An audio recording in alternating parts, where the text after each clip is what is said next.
Hey everyone, Matt Peiken here. If you've made Wake Up part of your daily local news diet, I would love it if you took just a moment to give it 5 stars on either Apple Podcasts or Spotify and write a glowing sentence or two if you have it in you. It makes a real difference in picking up new listeners.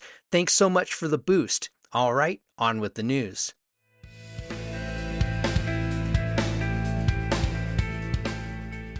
Wake up, Jacksonville. I'm Matt Peiken. Thanks so much for tuning into your local newscast for Thursday, March 26th.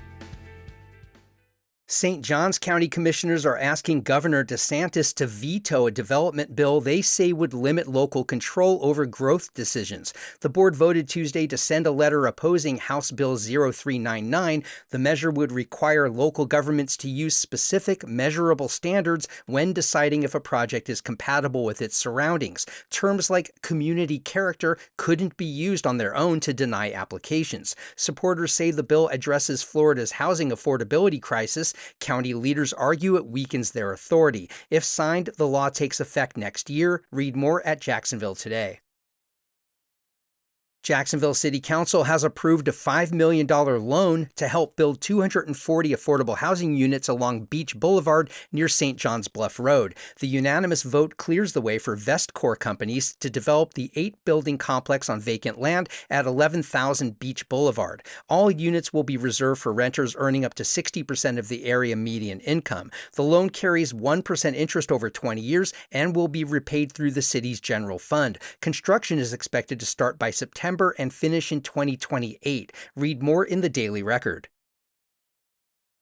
One Tower Court is now open in downtown, marking Jacksonville's first new multi-tenant office building in nearly 20 years. The 6-story, 137-square-foot building is 83% leased and anchors the broader Shipyards redevelopment. The Jaguars are the primary tenant, bringing about 200 employees and occupying roughly 75,000 square feet with room to grow. Foley and Lardner and Tumukuan Asset Management are also signed on. The project includes retail space and a new YMCA. Developers say it's the first completed piece out of a larger Shipyards vision. Read more in the Business Journal.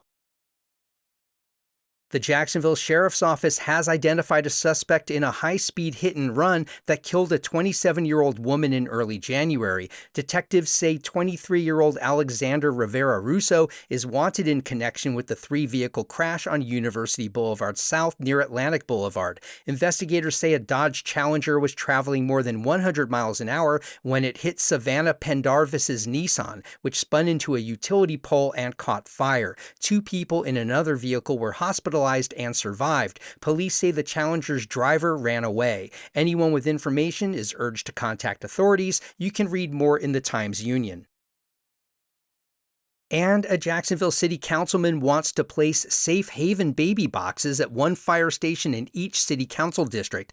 Councilman Rory Diamond has filed a bill to fund 14 boxes across the city. Under Florida's Safe Haven Act, a parent can legally and anonymously surrender a baby younger than 30 days at a fire station, hospital, or emergency services station. The secure, temperature-controlled boxes alert first responders immediately. Installation would cost about $400,000 plus $5,000 a year for maintenance. The bill faces committee review in early April with a final vote set for April 14th. Read more at News 4 Jacksonville.